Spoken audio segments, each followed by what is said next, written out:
নরেন্দ্র মোদীর সঙ্গে দেখা করেছি। আমি এখানে এসেছিলাম কংগ্রেস পার্টির কংগ্রেস ওয়ার্কিং কমিটির মিটিংয়ে।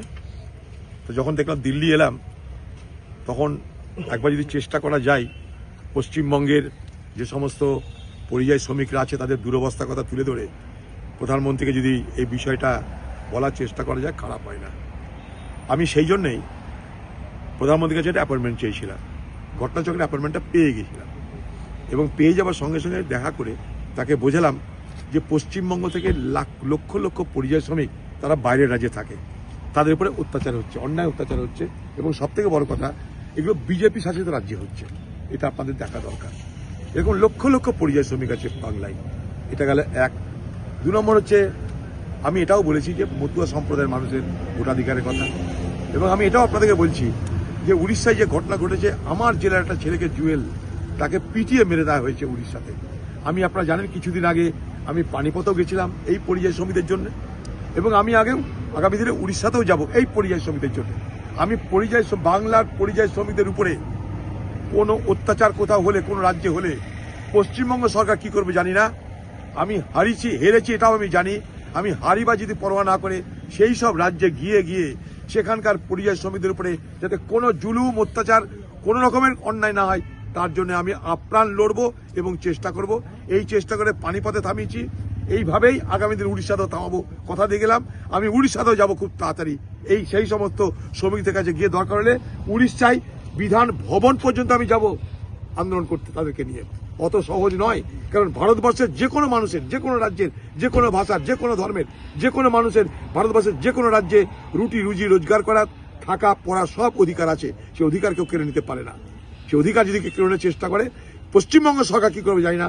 পশ্চিমবঙ্গ সরকার কলকাতায় কাঁদবে, পাড়ায় কাঁদবে, কিন্তু যে রাজ্যে ঘটনা সে রাজ্যে যাবে না তারা, কারণ তারা এটাকে ভোট নির্বাচনের ইস্যু বানায়। আমি নির্বাচনের জন্য নয়, সেই সমস্ত মানুষদের উপরে, সেই সমস্ত পরিযায়ী শ্রমিকদের উপরে অমানবিক অত্যাচার হচ্ছে তার মোকাবেলা করতে যাব আমি। দাদা, তার জন্য তারা অত্যন্ত চিন্তিত, শঙ্কিত, এটাও দেখবেন আপনারা। আমি গতকাল অমিত শাহকেও চিঠি দিয়েছি, এর আগেও চিঠি দিয়েছিলাম অমিত শাহকে, এর আগেও প্রধানমন্ত্রীকে আমি চিঠি দিয়েছি এইসব বিষয়ে। আমি আমার মতো করে, যেহেতু আমি একসময় এমপি ছিলাম, অন্তত মুখটা চেনে, নামটা জানে, আমি চেষ্টা করি আমাদের চিঠি দিয়ে দেখা করে, এটা আমার কর্তব্য। কি মনে হলো দাদা আজকে প্রধানমন্ত্রীর করবো? তাদের দরকার ভোট, তাদের তো মানুষের ভালো মন্দ নিয়ে মাথা ব্যথা নাই। পরিযায়ী শ্রমিকদের জন্য কিছু বললো না, শুধু তাই নয়, ওয়াকফ নিয়েও কিছু বললো না এই ভারতবর্ষের লোকসভায়। এটা তাদের চালাকি, তারা এটাই করে।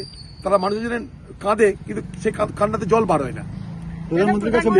কুমিরের কান্না। প্রধানমন্ত্রীর সাথে যে কথা হলো, উনি কি বললেন? উনি বললেন না, দেখুন আমি সবটা তো জানি না, আমি সবটা জানি না, আমি নিশ্চয়ই জানার চেষ্টা করছি।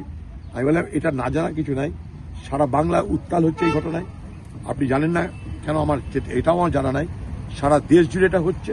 এটা দেখুন, কারণ এইভাবে পরিযায়ী শ্রমিকদের অত্যাচার করার মানে হচ্ছে ভারতবর্ষের অর্থনীতিও ক্ষতিগ্রস্ত হওয়া। আমি আমার চিঠিতে সেটাও লিখেছি। এই পরিযায়ী শ্রমিকরা তারা যে মাথার ঘাম পেয়ে, তাদের নৈপুণ্য থেকে ব্যবহার করে তারা যে রোজগার করে, শুধু নিজের জন্য নয়, যে রাজ্যে তারা রোজগার করে সেই রাজ্যের অর্থনীতিতেও তারা প্রভাব ফেলে।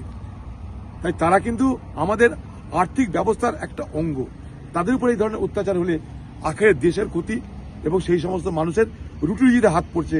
তারা কোথাও কাজ না পেয়ে বাধ্য হয়ে তারা বাইরে গিয়ে কাজ করছে। তারা নিতান্ত নিরুপায় হয়ে বাইরে গিয়ে কাজ করতে যাচ্ছে, আর সেখানে যদি হত্যা হতে হয়, এর থেকে দুর্ভাগ্যের কি থাকতে পারে। সব বলেছেন। মতুয়াদের ব্যাপারটা তুলেছি, যেখানে প্রচুর পরিমাণ মতুয়া আছে, লক্ষ লক্ষ, তাদের